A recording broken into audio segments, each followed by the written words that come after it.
एक से ज्यादा दूसरा दूसरा से तीसरा ये होता है तो मैं मन की इच्छाएं इनको देख लेता हूँ, अपने बाद इनको देख लेता हूँ तो मैं खुश हो जाता हूँ। जो बिंजू वाले भैया हैं अपने बाद इनको देख लेता हूँ, तुमको तो कोई देखेगा नहीं।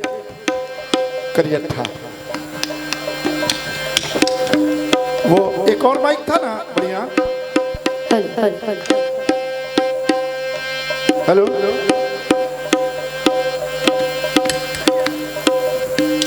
ये दोनों सिंगर ही है।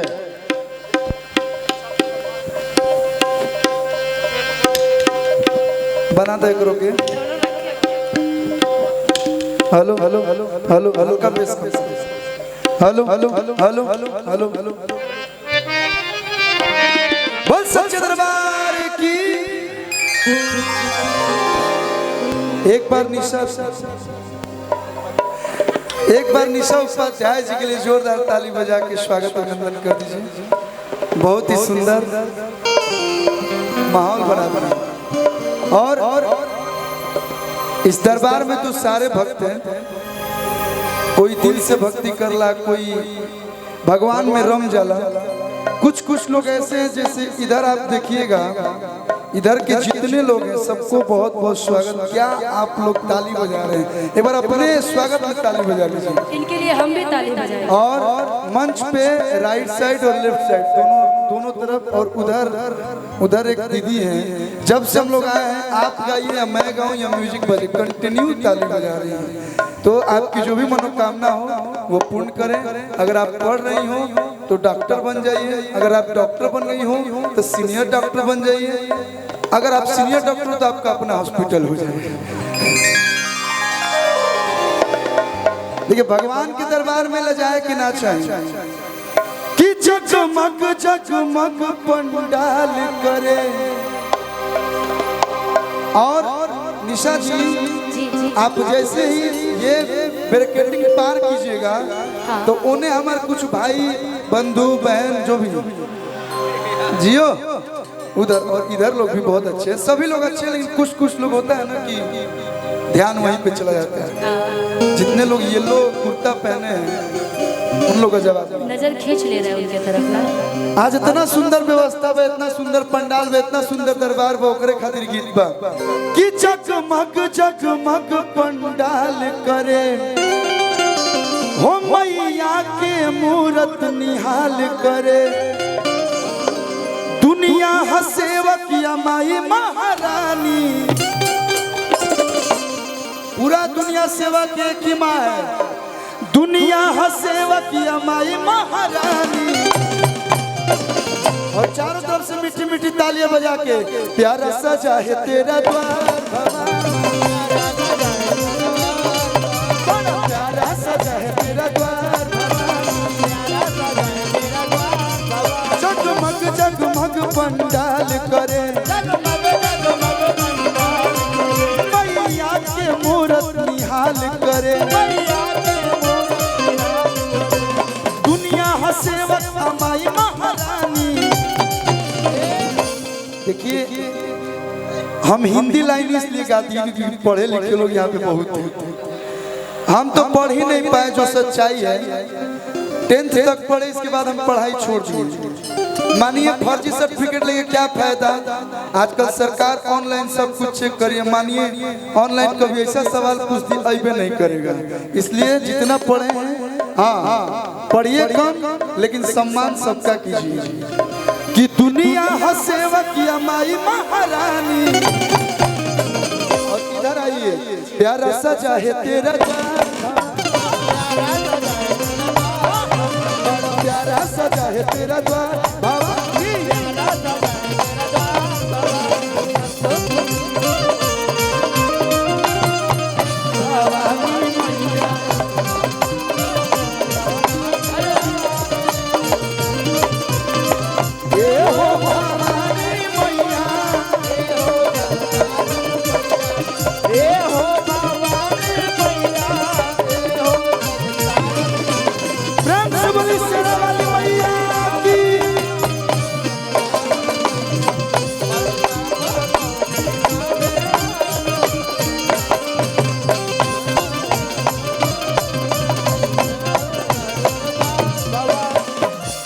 देखिए यहाँ पे बहुत सारे लोग हमारे देश के भविष्य हैं और वैसे भी मेडिकल की पढ़ाई बहुत हार्ड होती है, कोई लोग निकालिए ना पावेला, तो सारे हमारे देश के भविष्य यहाँ पे माता रानी कृपा बरसैया, हे बालाजी महाराज कृपा बरसैया, सब लोग के अच्छा अच्छा पद कर दिए। भैया दुर्गा मैया के कौन रंग पसंद है? मैया तोरी चुनरी है लाल, गोरी तेरी चुनरी ना करिया कि उठ गई माई के कोनी। देखिए कितना भावुक इंसान है सर कि मैया तोरी चुनरी है लाल लाल रे माई के लाल रंग पसंद है। और ये कौन महीना चल रहा है? फरवरी ना, ये का तो वो वाला सीजन है, क्या उसको बोलते हैं वैलेंटाइन डे। हमने में तो वैलेंटाइन डे नहीं होता, हम लोग सीधे घूंघट में लड़की आइल बियाह शादी ओके आ वही कर गवाए लगेला कि अपन खोरिया बाहर आए कौन बा। चाची का वाला लो ये गीतिया आया तारे दुनिया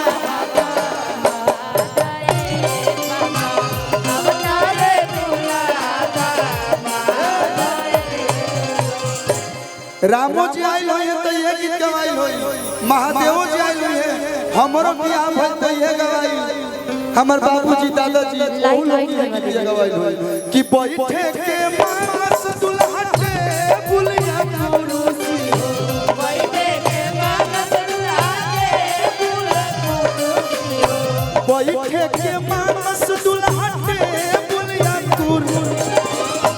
देखिए हम ये सब गीत इसलिए गाए भैया चाचा जी कि सब पढ़ने लिखने वाले लड़के हैं, ये लोग ये गीत सुना होगा कि फिर से एक बार बिखर जाते चलते रे इश्क में पड़ जाते। हरि बोल। ये ना गवाला बियाह हम शादी में, ये गवाई कि बैठे के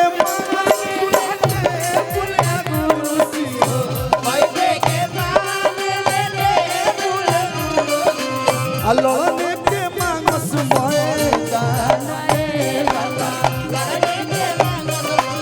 भैया तो वैलेंटाइन डे के चक्कर में पड़ के माई बाबू का पैसा बर्बाद नहीं करे के, केवल फोकस पढ़ाई पे होना चाहिए। नहीं प्यार मोहब्बत करिए, कुछ बन जाए तब प्यार मोहब्बत कीजिए। पढ़ते बड़े माई बाबू पैसा वेतन पढ़े के रोज देता लोग कहलो, ये गलत है ना। तो लाल चुनरिया मेरा ये रोज गुलाब का फूल का मतलब ये था कि चाहे कितना भी खूबसूरत फूल हो लेकिन मैया रानी पे क्या चढ़ेला लाल ओढ़ौलवा कि मैया के भावेला सेवा कवलिया के चढ़ावेला।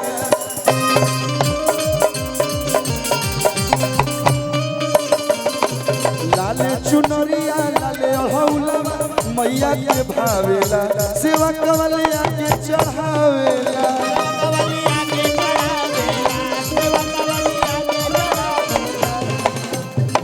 आजकल हर घर में एक्वाफिना आता है, बिस्लेरी, हिमालय, वो सब माता जी को नहीं पसंद है।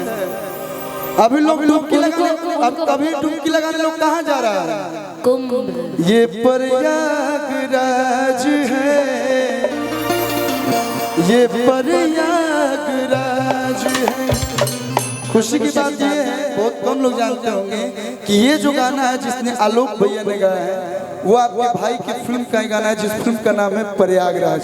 तो आप लोगों ने साबित कर दिया कि भोजपुरी में अच्छे गाने भी चलते, तो एक बार आप लोग अपने लिए जोरदार ताली बजा दीजिए। कितना भी बढ़िया आप पानी दे दीजिए, माता जी को चढ़ा दीजिए, माई खुश ना हो। माई कौन चीज पर खुश हुई है? चरण पखारा लेके गंगा जी के पानी, चरण पखारा लेके गंगा जी के पानी। कहना है क्या? प्यारा सजा है तेरा द्वार, प्यारा सजा है तेरा द्वार। हेलो येलो कुर्ता वाले भैया, थोड़ा बहुत नाच लेने दीजिए। बैठल बैठल नु हाथ में झुनझुनी पड़े लगेला, हाथ गोड़ सीधा कर लेगा तो ठीक हो जाएगा। नाच ला लोग तनी मनी कि प्यारा सजा है तेरा द्वार, प्यारा सजा है तेरा द्वार भवानी, जगमग जगमग पंडाल करे, मैया के मूरत निहाल करे, दुनिया हसेवत अमाई महारानी, दुनिया हसेवत अमाई महारानी, प्यारा सजा है तेरा द्वार भवानी। आज प्राण प्रतिष्ठा है ना चाचा जी बालाजी महाराज का। अब बताइए, अब इनको देख लीजिए, इनको देखा तो मैं एगो बात याद है, बोल दे भैया, बोल दे, इन पे एगो बात मन में चल रहा है कब से। आप लोग बोलेंगे तो बोल देंगे, तुम जोर से बोल दीजिए, बोल दी। अब बताओ क्या देखो तरह ये मतलब ऐसे आ पाइएगा, साफ पता चल रहा है कि आप संस्कारी नहीं है। वो काहे आप गलत ले रही हैं? ये हमनी और बेटी पतो ऐसे रहली सर।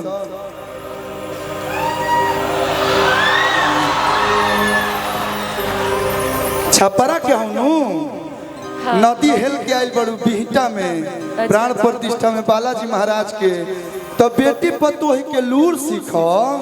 हमारा कहे के मतलब ही बा कि साफ पता चल रहा है कि आप कुछ भी नहीं जानती हैं। इधर आइए। बाड़ुआ भी कनिया नई दुल्हन